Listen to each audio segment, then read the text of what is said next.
Let's take a look at an argument from George Orwell's famous essay on politics and the English language.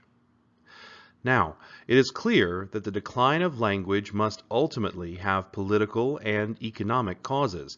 It is not due simply to the bad influence of this or that individual writer. But an effect can become a cause, reinforcing the original cause and producing the same effect in an intensified form, and so on indefinitely. A man may take to drink because he feels himself to be a failure, and then fail all the more completely because he drinks. It is rather the same thing that is happening to the English language. It becomes ugly and inaccurate because our thoughts are foolish. But the slovenliness of our language makes it easier for us to have foolish thoughts. The point is that the process is reversible.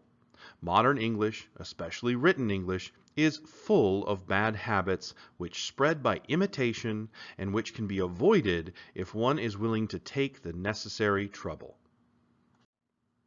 It's clear that George Orwell is making an argument in this paragraph. However, identifying the claim and evidence takes a little work. Orwell is claiming that modern writing has become ugly and inaccurate. And he's supporting that with the evidence that writers have developed bad habits that have spread by imitation. But these two statements weren't necessarily placed right next to each other. To find them, to really understand what this argument entails, we had to do a little paraphrasing. In real-life writing, arguments aren't always clearly laid out. Many people don't separate their claims and evidence into neat little statements. Instead, to be good readers, we must learn how to take someone else's messy argument and paraphrase it into those neat little statements.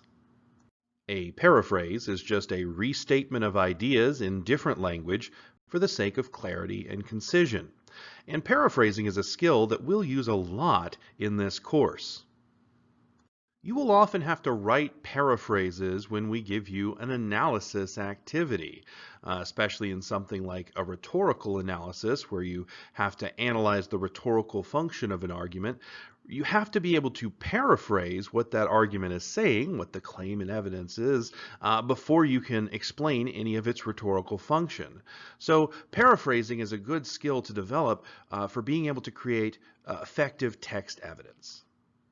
When paraphrasing an argument, one or two sentences is really all it takes. Unless an argument has a lot of different evidence statements, which is kind of rare, one or two sentences is all it really takes to paraphrase a single argument. All you need to do is make sure that you paraphrase the claim and all pieces of evidence in separate statements.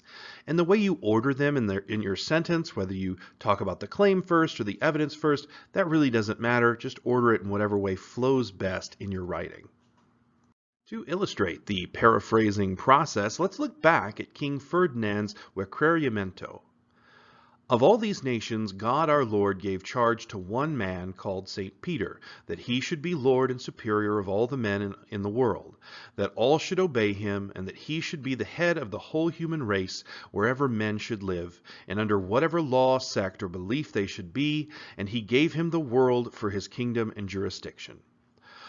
One of these pontiffs, who succeeded St. Peter as Lord of the world in the dignity and seat which I have before mentioned, made donation of these isles and terra firma to the aforesaid king and queen and to their successors, our lords, with all that there are in these territories. Wherefore, as best we can, we ask and require you that you consider what we have said to you, and that you take the time that shall be necessary to understand and deliberate upon it, and that you acknowledge the Church as the ruler and superior of the whole world. So what argument does the king make about why the Spanish should spread Christianity in the New World? To figure this out, we have to sift through a lot of the repetitive and reiterating language. Ultimately, we find the claim that King Ferdinand is making at the end of the passage, when he says that you must acknowledge the Church as the ruler and superior of the whole world. The evidence he provides are in the two paragraphs before the claim, when he says that, first, God our Lord gave charge to one man called St. Peter, who was the first pope, and he gave him the world for his kingdom and jurisdiction. Then in the second paragraph, he connects that argument together by saying one of these pontiffs who succeeded St. Peter, referring to the current pope, made donation of these isles and terra firma to the aforesaid king and queen and to their successors our lords with all that there are in these territories. Now, I've clearly pulled out exactly what Ferdinand's claim and evidence statements are, but this is still kind of messy. I would never want to quote all of this in an analysis because it's just not concise enough and it's just not clear enough what it is I'm analyzing. If I were to write an analysis about this text, I would want to find some way to paraphrase that argument. So I might say something like this. King Ferdinand argues that the New World belongs to Christianity.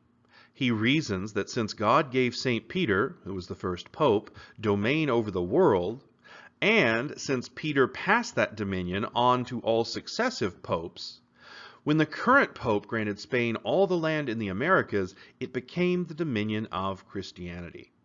Here in my paraphrase, I chose to start with the claim and then list out the evidence statements that follow. And there's really no special trick to this. I just wanted to make that line of reasoning super clear.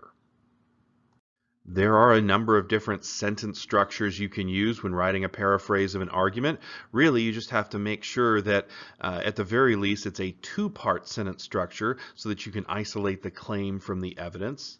So feel free to try any of these. The writer claims blank on account of blank. The author asserts blank, citing blank. The author argues blank, therefore blank, and so on, or mix any of those up. There's no one right way to paraphrase an argument as long as you clearly identify the claim and all evidence. Warning. Anytime you paraphrase another author's ideas, you run the risk of misrepresenting or misidentifying what that author is actually saying.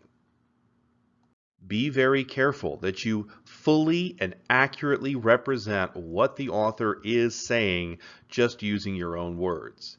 And I would like you to pay special attention to the claims that an author makes, because there's a really big difference between claiming X is Y, X was Y, and X should or ought to be Y.